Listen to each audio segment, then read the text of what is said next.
Hello, ladies and gentlemen. I hope you're doing fine. I'm okay. A while ago, I did a video insisting that the former Deputy President, the Honorable Rigathi Gachagua, actually impeached himself from office through his actions.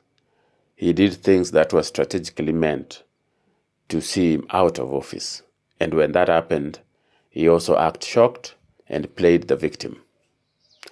But the more the man talks, the more I feel vindicated. So in this short video, I'm going to share with you what I believe is Rigathi Gachagua's main political undoing. If that is something you are interested in, stay tuned. And if you're watching for the first time, take a moment to subscribe to this channel. Yesterday, Rigathi Gachagua did an interview with NTV. A very fascinating one. Not fascinating in a good way, but because it exposed the man in ways that he had not been exposed before. For instance, some of the things that Rigathi Gachagua insisted he had no idea about, things that he had said in an earlier interview, days to his impeachment, as him being an outsider in government, him being excluded, that he had even been removed from WhatsApp groups and he was not even aware of the president's itinerary. Well, the same things he said he didn't know anything about, he was on TV, live TV, saying how those things were bad. He knew they were bad, and because he knew they were bad, he privately told the president. And I want you to note the word privately, because that was pointing to the fact that they were still in very good talking terms. Yet, when he did his last interview on Citizen, he had gone across the country maligning the president, painting Ruto as somebody who had been elected just courtesy of him, and without Mount Kenya, Ruto was a nobody. You remember those rallies he did in areas that he believed were predominantly Kikuyu? After that, Rigathi did an interview on Citizen. And in that interview, ladies and gentlemen, Rigathi said he knew nothing about Adani deal, nothing. So he couldn't comment. He knew nothing. And he said he knew nothing about Shah. But then, the other day when the president canceled the Adani deals, following an indictment in the US, Rigathi was the first person to go to a church and say how he had told the president that that deal was a very bad deal. Remember, he said he knew nothing about this deal. And he said that when already they had parted ways, politically speaking, with the president. But there he was, openly and with boldness, saying that he had advised the president that it was a bad thing. On the Shah issue, he was also categorical. He knew nothing about it, so he could not defend it. He could not go to he could not defend government policies, especially the ones about Shah, because he knew nothing about Shah. That is what he said.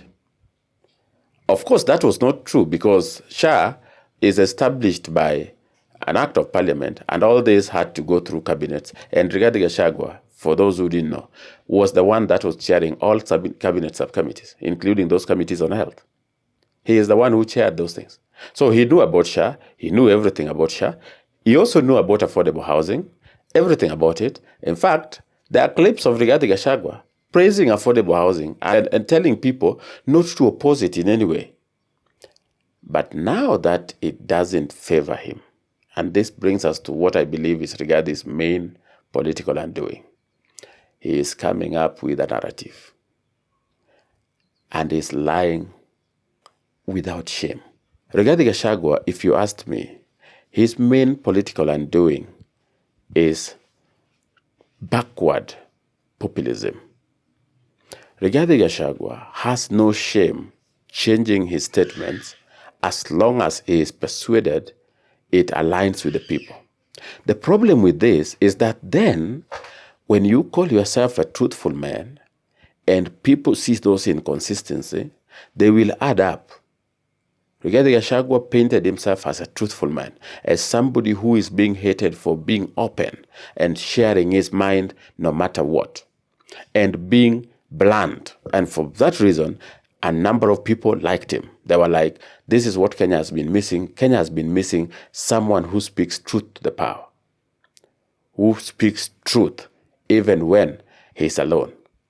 Only for Rigathi to prove to these people that is not only worse than the hypocrites he was criticizing, he was their leader.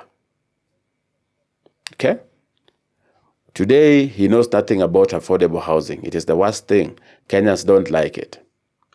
Yesterday, it was the best thing that he was urging everybody to support.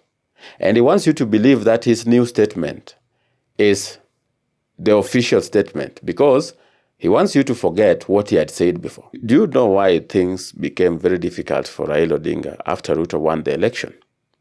Because in Raila Odinga's manifesto, he was categorical that he will do affordable housing, that it was his pet project, and he had said he would be deducting 3% from the salaried. When Ruto implemented the same, Raila Odinga was quick to say, that is the worst project he has ever seen. It is anti the people, etc. And people could see through him. Kenyans have one advantage. They can always see through you. Even if they like you, they can see through your lies. Rigathi Gachagua depends entirely on the trust the Kikuyus have given him. And if you ask me, he's eroding it day by day. Because if you insist that what you said, what you praised yesterday is bad today because you are no longer in power, then people just see a typical politician. Rigathi wanted to paint himself as this unique politician, somebody who is cut from a different cloth, somebody who is going to stand with whatever he believes no matter what, and someone who didn't care whether speaking the truth was going to cost him. But anytime he speaks, you see someone who has no shame lying.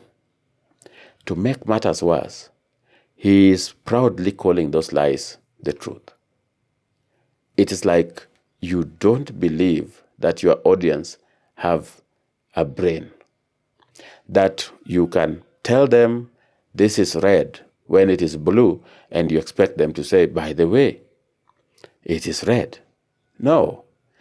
Even those who are sympathetic to Rigathi Gachagua are seeing that he is not consistent. He is lying for political expediency. He is practicing what I call traditional populism, backwardness. You oppose something simply because you think that by doing so, it will endear you to the people. Because the region that he represents no longer wants anything to do with Ruto and are blindly opposing every policy of Ruto. Rigathi now wants to jump to that level. He wants to stoop to that level and start opposing even programs that he was the one spearheading. I wouldn't be surprised when he is now opposed to the fight against illicit brew. I wouldn't be surprised. He might even come up one day and say, I told the president that this fight against illicit brew is killing businesses.